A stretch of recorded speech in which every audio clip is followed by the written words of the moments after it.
ஹரே கிருஷ்ணா. இன்றைய மார்கழி மாதம் 1ஆம் தேதி இன்றைய ஏகாதசி பேர் சபல ஏகாதசி. சில பேர் நேற்றே இந்த ஏகாதசி விரதத்தை கடைபிடித்தார்கள். சில சமயம் திதி மாறி அமைவதால் கௌடிய சம்பிரதாய பிரகாரம் இந்த ஏகாதசியை மார்கழி 1ஆம் தேதி அன்று இந்த ஏகாதசியை கடைபிடிக்கிறார்கள். ஆக இந்த ஏகாதசியினுடைய பெருமைகளை நாம் விரிவாக பேச வேண்டும்.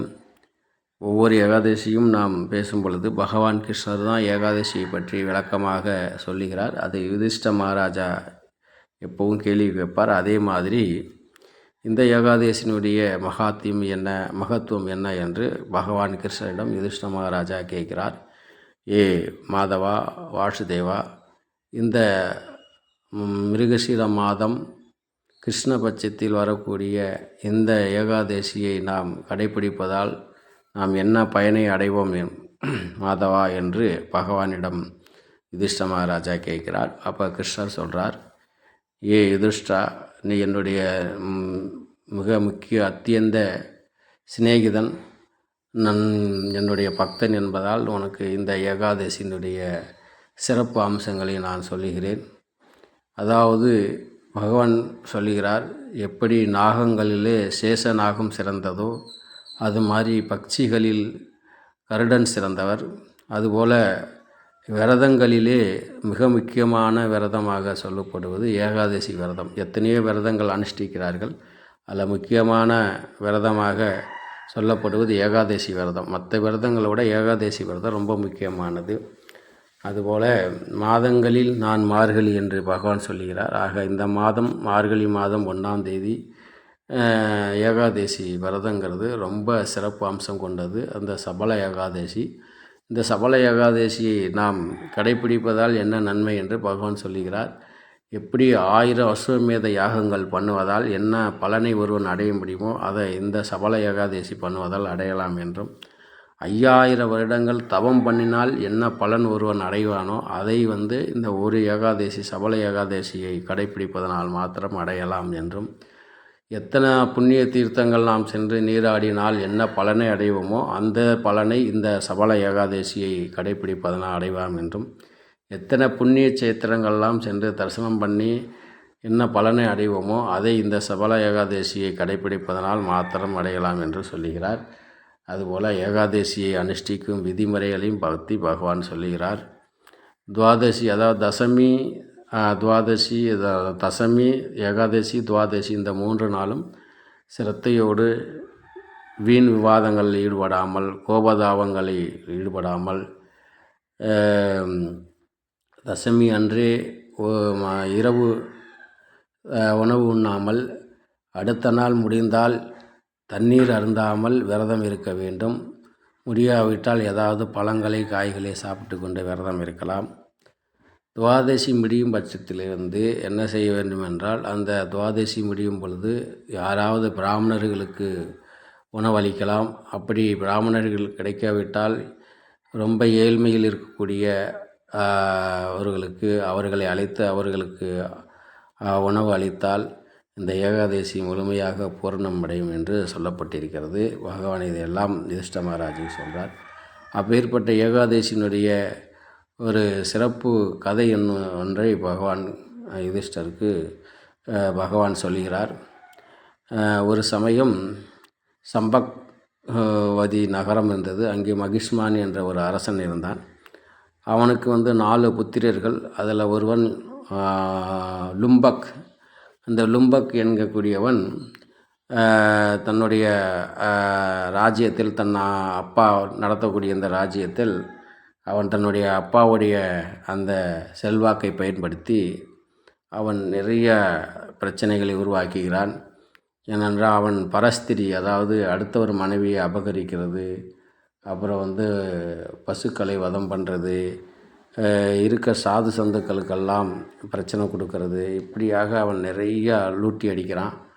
நிறைய பிரச்சனைகளை பண்ணும் பொழுது அங்கே இருக்கக்கூடிய மக்கள் அவனை பிடிச்சி அடிக்கலான்னு போனால் ராஜாவுடைய மகன். ஆகவே ராஜாவுடைய மகனை அடிக்க முடியாது என்ற ஒரே காரணத்தினால மக்கள் ஒன்றும் செய்ய முடியாமல் அவனை விட்டுறாங்க. ஆனால் இது நாடளவில் ரொம்ப பெரிய அளவில் இந்த பிரச்சனை நடந்துக்கிட்டே இருக்குது. அப்பொழுது இந்த பிரச்சனையை கேள்விப்பட்ட ராஜா தன்னுடைய மகனை என்ன பண்ணுறாரு, அந்த நாடு கடத்தி விடுகிறார். அந்த நாட்டிலேருந்து கடத்தி, நீ இந்த நாட்டில் இருக்காத, என் நாட்டை விட்டு போயிடுன்னு சொல்லி விரட்டி அடிச்சிடுறாரு. அப்போ அந்த லும்பக்குங்கிறவன் ஒரு காட்டுப்பகுதியில் போய் அங்கே தங்கிட்டு அங்கே மிருகங்களை எல்லாம் சூறையாக கொன்று அது மூலமாக தன்னுடைய பசியை தீர்த்து கொள்கிறான்.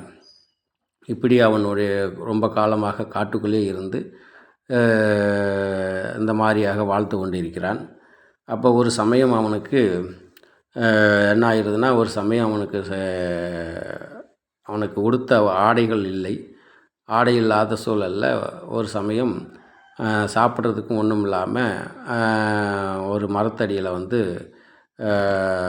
உட்காந்துருக்கிறான். அப்போ அவனுக்கு சாப்பிட்றதுக்கு வெளியில் போய் மிருகங்களை வேட்டையாடுறதுக்கான அவனுக்கு உடம்புல சக்தியும் கிடையாது. அதனால் அவன் என்ன பண்ணுறான்னா, அந்த மரத்துக்கு அடியில் சில பழங்கள் கிடைச்சது காட்டில். அந்த பழங்களை எடுத்துக்கொண்டு அந்த பழத்தை அவனுக்கு திடீர்னு அன்னைக்கு என்ன தோணுச்சுன்னு தெரியல, பகவானிடத்தில் ஒரு பக்தி உண்டானது. பகவானை நினச்சி நான் நிறைய பாவங்கள் பண்ணிட்டேன், எனக்கு இவ்வளவு ஒரு துர்தசை நடந்துருச்சு, என்னால் உடுத்த உடை கூட இல்லை, சாப்பிட சாப்பாடு இல்லை, இப்படி ஒரு கஷ்டகாலம் எனக்கு வந்துருச்சு.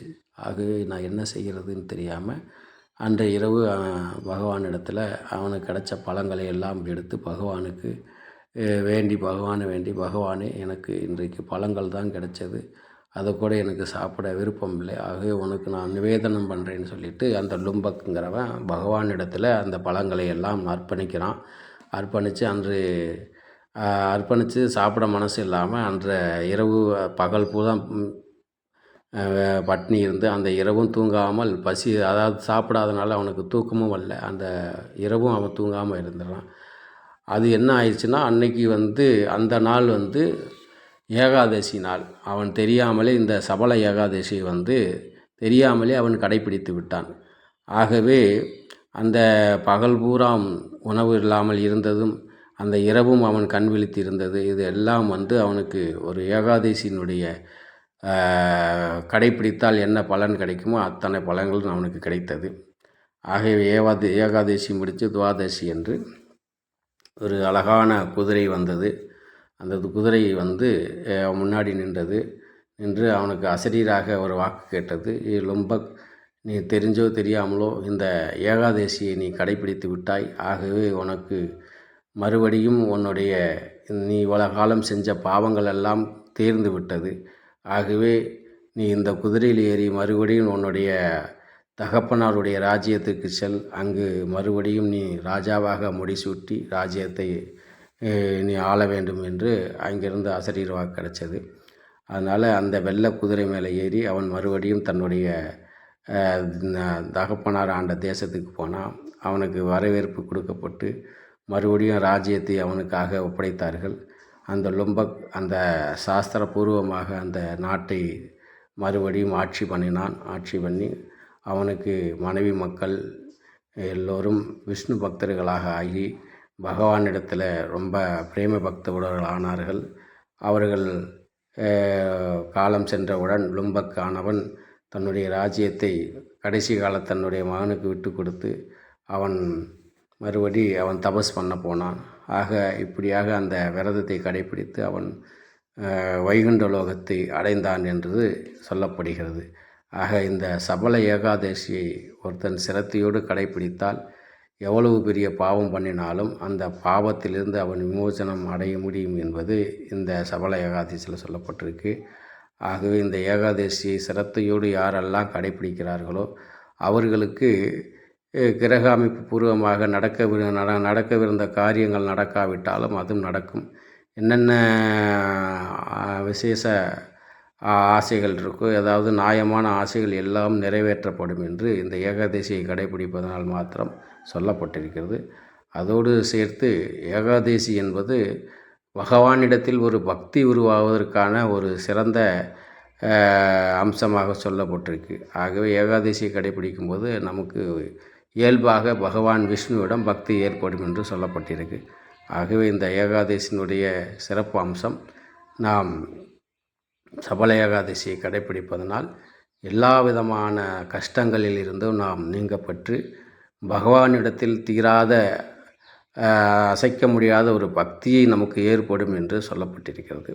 ஆக மகாத்மியம் இந்த மாதிரி சபல ஏகாதசியை பற்றி பகவான் கிருஷ்ணர் யுதிஷ்ட மகாராஜுக்கு சொன்னார். ஆக நாமளும் சிரத்தையோடு இந்த ஏகாதசியை கடைப்பிடிக்க வேண்டும். ஹரே கிருஷ்ணா.